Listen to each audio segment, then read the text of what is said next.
नमस्कार, म तपाईँकै हर पलको सहयात्री अजय अलङ्कार उपस्थित छु। दर्शक महानुभावहरू, यतिखेर हामीलाई विश्वभरबाट महाकुलुङ टेलिभिजनको स्क्रिन मार्फत तपाईँले हेर्दै हुनुहुन्छ र सुन्दै हुनुहुन्छ।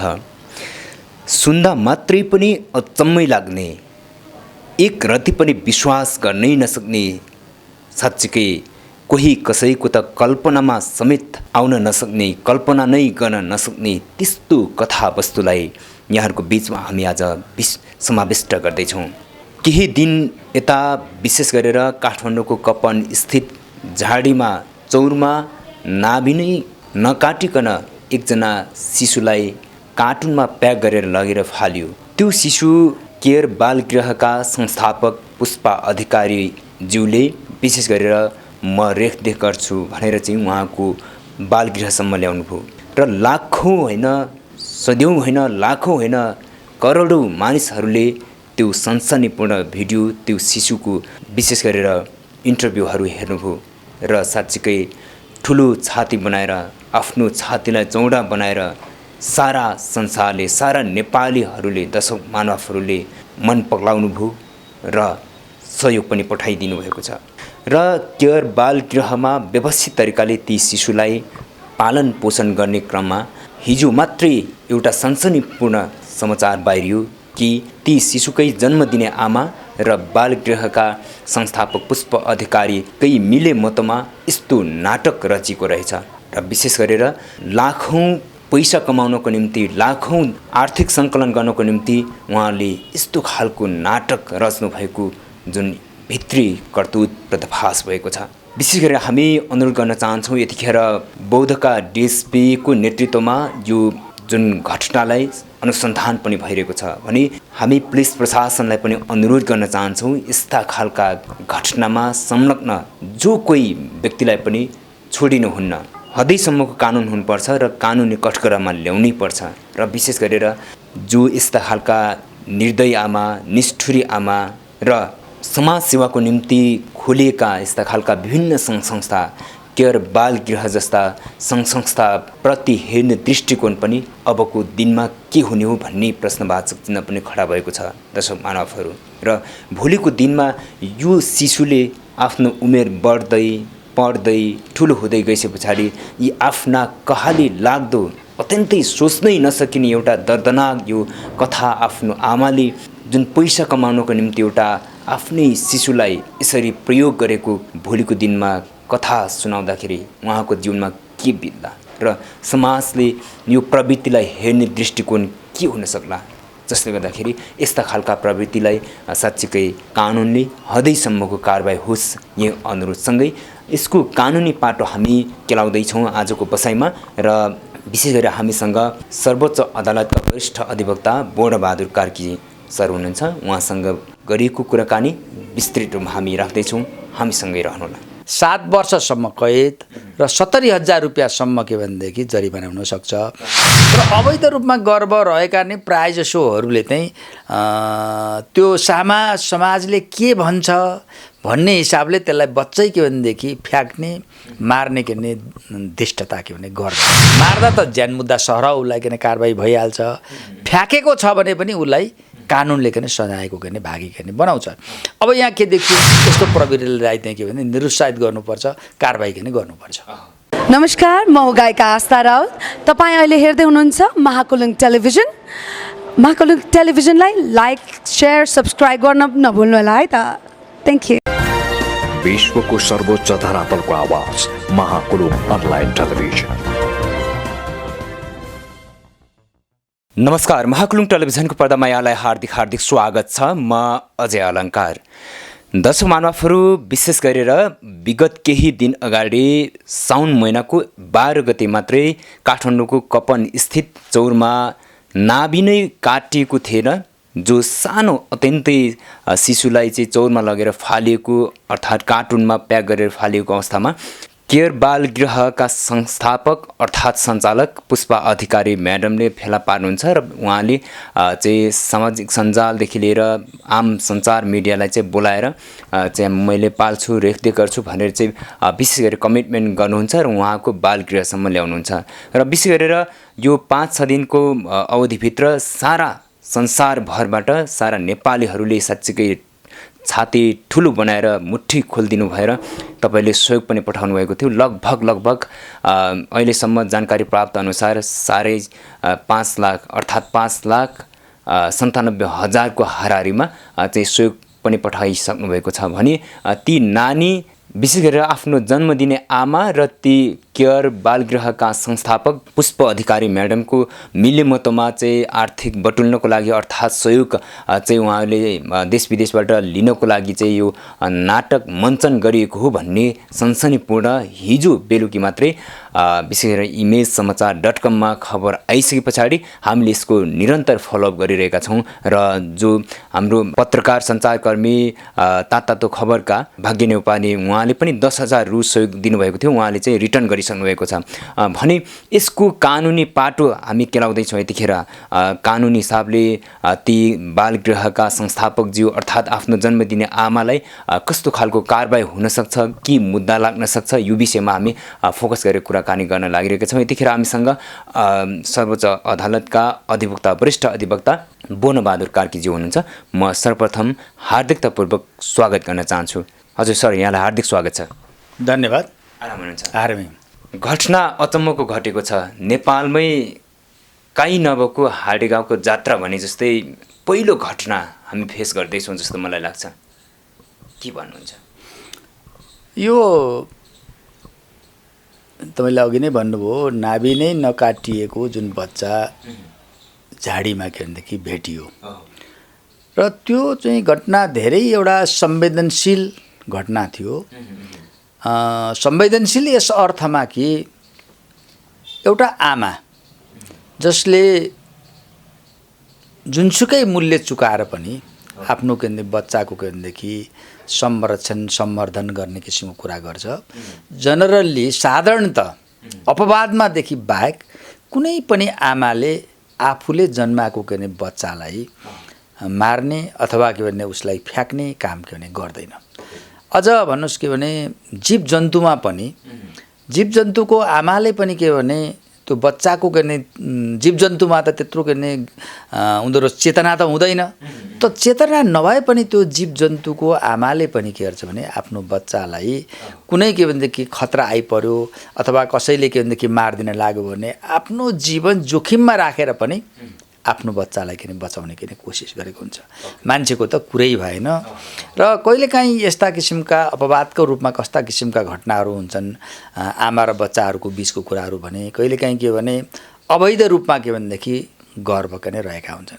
तर अवैध रूपमा गर्भ रहेका नै प्रायःजसोहरूले चाहिँ त्यो समाजले के भन्छ भन्ने हिसाबले त्यसलाई बच्चै के भनेदेखि फ्याँक्ने मार्ने के भने धृष्टता के भने गर्दैनन्। उनीहरू बरु त्यो सामाजिक आइपर्ने समस्याहरू, सामाजिक आलोचनाहरू र आफ्नो व्यक्तिगत जीवनमा आइपर्ने के भनेदेखि जो सङ्कटहरू भोगेर पनि त्यो बच्चालाई जन्म दिन्छन्, त्यसलाई के भनेदेखि हुर्काउने र त्यसलाई के भने बचाउने के भनेदेखि कोसिस गरेका हुन्छन्। कोही चाहिँ के देखेको छ भने त्यो धेरै सानो सङ्ख्यामा छ यसरी अवैध रूपमा जन्मिएका के भनेदेखि गर्भधारण गरेर जन्मिएका बच्चाहरूलाई फ्याँकिदिने र कतिले के भनेदेखि मार्ने पनि गरेका छन्। ती चाहिँ धेरै अमानवीय त्यस्तो कार्य गर्ने मान्छेहरूलाई चाहिँ करिब भने मानवीयताको दृष्टिकोणले एउटा आमाको हृदयको के भनेदेखि मनस्थितिको दृष्टिकोण हेर्दाखेरि तिनीहरू के भने अपवाद एउटा के भने ढुङ्गा जस्ता हुन् भन्नु पर्यो।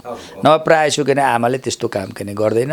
त्यस्ता किसिमका गर्नेहरूलाई कानुनको दायरामा ल्याएर उनीहरू के भने सजायको के भागी गर्ने अवस्था के रहन्छ। अब आयो यो अलिकति नौलो किसिमको एउटा अपराध के भयो नेपालको के सन्दर्भमा।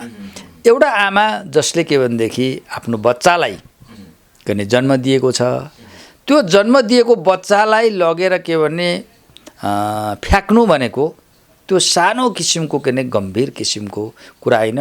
कानुनले पनि त्यसरी बच्चा फ्याँक्नलाई के गर्छ भने अपराध मानेको छ।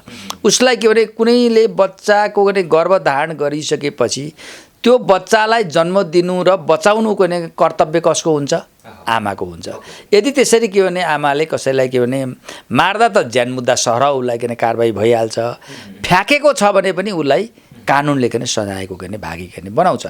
अब यहाँ के देखियो बच्चा के भनेदेखि फ्याँकेको भन्दाखेरि त त्यो जो आमा होस् जसले फ्याँक्यो त्यो मानवीयताको हिसाबले पनि त्यो आमा के भनेदेखि त एकदम उसमा के भनेदेखि एउटा मानवीयतै नभएको संवेदनशीलता नभएको भन्ने कुरा देखाउँछ होइन। र अब दोस्रो कुरो यसमा चाहिँ कुरा के आयो भने कि आमा र त्यो के भने बालगृह सञ्चालन गर्नेहरूको मिलोमतोमा चाहिँ यसरी बच्चा के भेटिएको भनेर के देखाउने, देखाइसकेपछि एउटा सबैबाट के एउटा सहयोग के भनेदेखि को अपेक्षा गर्ने अथवा सहयोग आउँछ, आइसकेपछि त्यसबाट के अनुचित लाभ लिने ठगी गर्ने भन्ने उद्देश्यको साथ आमा र त्यो सञ्चालक के मिलेर गरेको भन्ने कुरा अहिले के आइरहेको स्थिति छ। अब हेर्नुहोस् अहिले नेपाली समाजमा एउटा कुरा के छ भने कोही मान्छे बालबालिका वृद्ध भयो, कुनै मान्छे अशक्त रोगी मान्छेहरू छ, त्यसमा आफै उसको उपचार गर्न सक्ने अवस्था छैन, कोही मान्छे खानै नपाएको स्थिति छ भन्दाखेरि अहिले नेपाली समाज यति दयालु भएको छ, यति संवेदनशील छ, तुरुन्त सहयोग गर्नको लागि हात के अगाडि बढाइहाल्छ। आज खास गरेर त्यसमा पनि विदेशमा रहेका जो नेपालीहरू छन् उनीहरू के भने नेपालमा भएका नेपालीहरू यस्ता सङ्कटमा परेका छन् भने दुखी दलिद्रीहरू छन्, सङ्गठनलाई सहयोग गर्ने भनेर उनीहरूले सहयोग पनि दिने के गरेका छन्। अब मलाई लाग्छ के भने यो अहिलेको जुन घटनालाई पनि आमा र चाहिँ त्यो बालगृह सञ्चालक मिलेर यसरी आम जनतालाई ठग्ने र मानवीय संवेदनाभित्र खेल्ने, त्यसबाट अनुचित लाभ लिने भन्ने हिसाबले के भनेदेखि त्यो काम गरेको छ त्यो एकदम गम्भीर प्रकृतिको त्यो किसिमको अपराध हो। त्यस्तो अपराधमा चाहिँ कानुनले के कानुन लाग्ने भन्दाखेरि त अब अहिले भइरहेका नेपाल कानुनमा भन्ने हो भने त त्यो एक किसिमले के भयो भने ठगी नै भयो। त्यो ठगीमा के भनेदेखि मुद्दा के भनेदेखि चल्छ र ठगीमा के भनेदेखि उसलाई कारबाही हुन सक्ने अवस्था हुन्छ।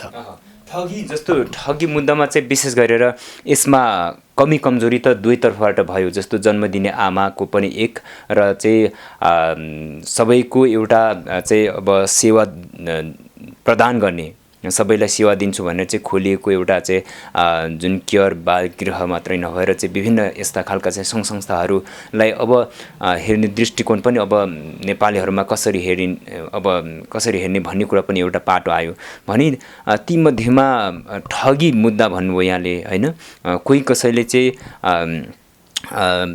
उजुरी हालेको खण्डमा आमालाई लाग्ने हो या बाल गृह सञ्चालकलाई लाग्ने होइन, यो त दुइटैलाई लाग्ने भयो। यो के देखियो त भन्दाखेरि पहिलो कुरो त आमाले के भने त्यसरी बच्चा फ्याँकेको रहेछ भने त्यसरी फ्याँक्नु हुँदैन, त्यहाँ पनि फ्याँकेकोमा उनलाई के भनेदेखि कारबाही के भनेदेखि हुन्छ होइन। अझै यहाँ चाहिँ मूल केस चाहिँ के देखियो भने आमा र त्यो के भने बालगृह सञ्चालक दुईटा मिलेर आम जनतालाई के भनेदेखि त्यसबाट मानवीय संवेदनामा खेलेर आकर्षित गरेर त्यसबाट ठग्ने उद्देश्य देखियो। यसमा त के भने अब बाउ पनि संलग्न छ नि, बाउ पनि त्यसमा पर्ने भयो, अथवा त्यो बालगृह सञ्चालक त दुईजना आमा र ऊ त पर्ने भइगए। त्यस गरेर यो प्लटिङमा पर्दा पछाडि अरू पनि व्यक्तिहरू छन् भने अनुसन्धानबाट देखियो भने तिनीहरू पनि यसमा के पर्ने अवस्था के रहन्छ। भनिसके पछाडि सबै संलग्न व्यक्तिहरूलाई चाहिँ ठगी मुद्दा लाग्छ, कारबाही गर्नुहुन्छ। अब यसले एउटा समस्या के ल्याउँछ भने जस्तो अहिले विभिन्न किसिमले सङ्कटमा परेका जो नेपाली बाल बालिका वृद्ध रोगीहरू छन् त्यसलाई अहिले सहयोग गर्ने किसिमको जो के भनेदेखि प्रवृत्ति देशभित्र भएका नेपालीहरू बाहिर भएका नेपालीहरूमा जो बढ्दो छ नि त्यसले त आँच पुर्यायो।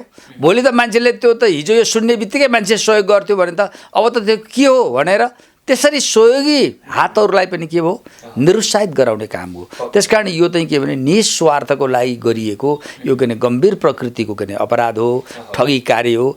यस्ताहरूलाई चाहिँ के भने सजाय के भनेदेखि गरेर के भने देखाउनुपर्छ, जसले गर्दाखेरि यसले एउटा के सन्देश जाओस् भने यस्तो मानवीय संवेदनामा खेलेर चाहिँ एउटा अनुचित लाभ लिने ठगी गर्नु हुँदैन भन्ने किसिमको के भनेदेखि सन्देश जाओस्। ठगी गरियो यसरी भनेदेखि ऊ सजायको भागी हुन्छ भन्ने सन्देश जानु जरुरी छ। यस्तालाई यसै छोड्नु हुँदैन, कारबाही गर्नुपर्छ। सबभन्दा त के भने आमा जसले आफ्नो के भने बच्चालाई झाडीमा फ्याँकेर पैसा कमाउने भन्ने उद्देश्य राख्यो भने त त्यो कति गम्भीर कुरा हो बच्चा जन्माएपछि त आफूले हुर्काउनुपर्छ, पालन पोषण गर्नुपर्छ होइन। बच्चालाई नै के भनेदेखि एउटा खेलौना जस्तो बनाउने ठगी हो, त्यो त एकदम गम्भीर प्रकृति हो। यो यसमा संलग्न भएका जति छन् आमा लगायतका सबैलाई के भनेदेखि कानुन बमोजिमको के भनेदेखि कारबाही गर्नुपर्छ, सजाय पनि दिनुपर्छ। यसमा उजुरी नै परेन यदि चाहिँ सबै सहयोग गर्ने सहयोगी हातहरूले चाहिँ हाम्रो पैसा रिटर्न दिनुहोस्, हामीलाई फिर्ता दिनुहोस्, हामी चाहिँ अब फिर्ता लिन चाहन्छौँ भन्नुहुन्छ भने चाहिँ के हुन्छ? अब यस्तो अब खास गरेर यो जसले के भने जुन विश्वासमा रहेर जसले के भनेदेखि सहयोग गर्ने गरेका छन् उनीहरू त धोकामा परे, उनीहरू त ठगीमा परे। त्यसकारण के भने पैसा फिर्ता लिएर उनीहरूले नि चुप लागेर बस्दिनु पर्ने हुँदैन, उनीहरूको त्यो सामाजिक दायित्वभित्र किन पर्दैन, किनभने यो त अपराधलाई ढाकछोप गर्ने कुरा हो, यो प्रवृत्तिलाई किन ढाकछोप गर्ने कुरा हो। त्यसकारण जो मान्छेले अहिले के भनेदेखि झाडीमा एउटा बच्चा साल नाल भएको बच्चा भेटियो भनेर जुन मानवीय संवेदनाबाट सहयोगको के भावनाबाट प्रेरित भएर जुन सहयोग गरेको छ उनीहरूले उजुर गर्नुपर्छ, यस्ता मान्छेलाई कानुनको कारबाहीभित्र ल्याउनुपर्छ। भनेपछि यो चाहिँ ठगी मुद्दा भित्र उहाँहरू पर्न सक्छ भन्ने सम्भाव्यता रह्यो होइन? हजुर हजुर हो। हजुर सर, विशेष गरी यहाँले ठगी मुद्दामा पर्न सक्छ भन्ने चाहिँ सम्भावना यसको केलाउनु भयो कानुनी बाटो एक हिसाबले। ठगी मुद्दामा यहाँको भनाइअनुसार जस्तो जन्म दिने आमा ती शिशुको र केयर बालगृहका संस्थापक पुष्पा अधिकारी म्याडमलाई चाहिँ यदि कसैले उजुरी दिएको खण्डमा ठगी मुद्दामा के छ प्रावधान, जस्तो कानुनी हिसाबले कति वर्ष उहाँहरू चाहिँ जान सक्ने, अर्थात् पैसाको हिसाबले पनि आर्थिक हिसाबले पनि कति पैसा तिरेर चाहिँ उहाँहरू धरौटीमा छुट्न मिल्ने या नमिल्ने के छ यसको कानुनी प्रावधान? अब यो चाहिँ प्रक्रिया के हुन्छ भने पहिलो कुरो त जसले के भनेदेखि झाडीमा फालिएको जुन बच्चालाई सहयोग गर्ने एउटा के भनेदेखि भावना राखेर जसले के पैसा दिएको छ उसको उजुरी पर्नुपर्छ। उजुरी परेपछि प्रहरीले अनुसन्धान गरेर के भन्दा जुन ठगी मुद्दा चलाउँछ, ठगी मुद्दा चलाउँदाखेरि अब अहिले त पर्दा अगाडि के भनेदेखि यो बालबालिका गृह सञ्चालकीय मात्रै देखा परेका छन्, उनको आमा को हुन् त्यो पनि के भनेदेखि पत्ता गर्ने लाग्ला। अथवा त्यसपछि यो स्क्यान्डलमा को संलग्न छन् ती सबै मान्छेहरूलाई के भनेदेखि पनि के भने त्यो मुद्दामा उनीहरू प्रतिवादी के बन्न सक्ने अवस्था रहन्छ र यसै यो मुद्दा सरकारवादी भएर यो चलेको जुन मुद्दा हुन्छ यसमा भोलि गएर के भने कानुनले सजायको व्यवस्था कतिसम्म गरेको छ भने 7 वर्षसम्म कैद र 70,000 रुपैयाँसम्म के भनेदेखि जरिवाना हुन सक्छ। यस्तो किसिमको के भने मुद्दामा चाहिँ प्रायसो धरौटी भन्दा पनि थुनामा बसेर मुद्दाको पूर्वपक्ष गर्नुपर्ने अवस्था हुन सक्छ। भनेपछि उहाँहरू 7 वर्षसम्म कसैले जसले सहयोग दिनुभयो उहाँहरूले चाहिँ कोही कसैबाट चाहिँ उजुरी परेको खण्डमा सूक्ष्म ढङ्गले पुलिस प्रशासनले अनुसन्धान गरेर 7 वर्षसम्म चाहिँ थुनिने 7 वर्षसम्म बढीमा 7 वर्षसम्म कैद। अब त्यो के भने कसुरको मात्रा हेरेर 1 वर्ष पनि हुन सक्ला, 2 वर्ष पनि हुन सक्ला। अधिकतम भनेको 7 वर्ष र अधिकतम जरिमाना भनेको 70,000 पर्न सक्छ। जस्तो यो घटना त अब तपाईँ हामीमा एउटा प्रतिनिधि घटना भयो, यस्तो घटना कोही कसैको जीवनमा नहोस् भन्न हामी कामना पनि गर्छौँ र अनुरोध पनि गर्छौँ। अब यसले चाहिँ सामाजिक रूपमा अब कानुनी हिसाबमा त हामीले बाटो केलाइसक्यो, सामाजिक रूपमा चाहिँ जस्तो मानसिक रूपमा यहाँले अघि पनि भन्नुभयो जसले सहयोग गर्नुभएको छ ती सहयोगी व्यक्तिहरूले फेरि अरू साँच्चैको पीडितलाई जो शिशुहरू अर्थात् मात्रै नभएर चाहिँ आम मानिसहरूलाई चाहिँ यस्ता खालका समस्या परिरहेका छन् ती मानिसहरूको समस्या चाहिँ के हुनसक्छ, थप जसले जो पीडितले चाहिँ पाउनुपर्ने सहयोग चाहिँ यस्तो खालको प्रवृत्तिले गर्दाखेरि के हुनसक्छ? होइन, यसले गर्दाखेरि त के हो भने जो के भनेदेखि पीडितहरूलाई सङ्कटमा परेकोहरूलाई जुन सहयोग गर्ने जुन के भने भावना छ नि त्यसमा के भनेदेखि एउटा गम्भीर ठेस लागेको छ यो के भने घटनाले। मानिसले के भने हिजो के भने कोही मान्छे सङ्कटमा परेको छ त्यसलाई सहयोग गर्नुपर्ने छ भनेदेखि मान्छेले भन्ने बित्तिकै विश्वास गर्थ्यो भने अब भन्ने बित्तिकै मान्छेले के भनेदेखि विश्वास गर्न सक्ने अवस्था छैन। अब यसले गर्दाखेरि एउटा विकृति चाहिँ के पनि पलाएको छ भने कोही मान्छे बिरामी छैन, बिरामी छ भनेर कुनै एउटा संस्थाका के भनेदेखि कृत्रिम बनावटी के रसिदहरू बनाएर के पैसा असुल गर्दै हिँड्ने, अनि त्यसपछि के भनेदेखि विभिन्न किसिमले यसरी पीडितका नाममा पैसा उठाएर खाने ठगी गर्ने एउटा के भनेदेखि छ प्रचलन पनि के भने रहेको छ। यो गलत के भनेदेखि एउटा अभ्यासहरू कसरतहरू भएको देखिन्छ। त्यस कारण के भने यस्ता किसिमका के भने कार्यहरूलाई के भने रोक्नको लागि चाहिँ यस्ता गर्ने व्यक्तिहरूलाई त्यो व्यक्तिले के गरिरहेको छ, एउटा दिनेले पनि त्यो आधिकारिक निकाय हो कि होइन त्यो पैसा दिनुपर्ने भन्ने कुरा सोचेर मात्रै दिनु पर्यो। र यदि त्यसलाई दुरुपयोग गरेर गरेको छ भने त्यसलाई के भने कानुनको के भने कारबाहीमा ल्यायो भनेदेखि अनि यस्तो किसिमको ठगी गर्ने आम जनतालाई ठगी गर्ने प्रवृत्ति निरुत्साहित हुन्छ। त तपाईँ भन्नुहोस् कि एउटा मान्छे के भने कैयौँ घर घरमा फलानु मान्छे बिरामी छ, फलानु संस्थाको लागि भन्छ के रसिद बोकेर हिँड्छ, 100 रुपियाँ लिएर के भनेदेखि उठाउँदाखेरि पनि 1000वटा घरमा 100 उठायो भने कति भयो होइन।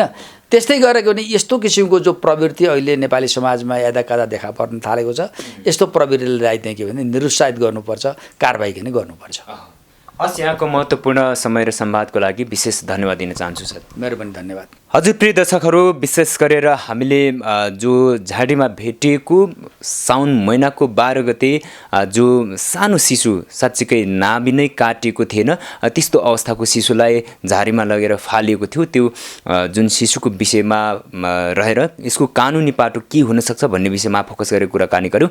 र विशेष गरेर हामी एकदमै अनुरोध गर्न चाहन्छौँ, साँच्चीकै भोलिको दिनमा आमाप्रति हेर्ने दृष्टिकोण अर्थात् कुनै पनि सङ्घ-संस्था एउटा चाहिँ समाज सेवाको रूपमा चाहिँ खोलिएका सङ्घ-संस्थाहरूलाई हेर्ने दृष्टिकोण तपाईँ हामीमा अब कसरी चाहिँ हामीले हेर्ने हो भन्ने कुरा पनि एउटा क्वेसन उठेको छ भने, अर्को कुरा त ती शिशु भोलि बढ्दै हुर्किँदै गइसके पछाडि, भोलि उमेर पुगिसके पछाडि ती शिशुले आफ्ना आमाले गर्नुभएका यस्ता खालका चाहिँ कालो करतुतहरू र ती केयर बाल गृहका संस्थापक पुष्पा अधिकारी म्याडमसँग मिलेर गरेका यी करतुतहरू हेर्दाखेरि ती शिशुमा भोलिको दिनमा के बित्ला भन्ने कुरा पनि विशेष गरी ख्यालै नराखिकन 3 करोड नेपालीलाई थाङ्नामा सुताउने जुन खालको चाहिँ एउटा नाटक मञ्चन गरियो, यस्ता खालका चाहिँ गतिविधि नहोस्, यस्ता खालका प्रवृत्तिलाई अन्त्य गर्नुपर्छ। तपाईँ हामी सबैजना मिलेर यही अनुरोध गर्दै आजको प्रस्तुतिबाट म तपाईँको हरपलको सहयात्री अजय अलङ्कार बिदा चाहन्छु। यहाँहरूको बाँकी पल शुभ बितोस्, सदैव खुसी रहनुहोस्। नमस्कार।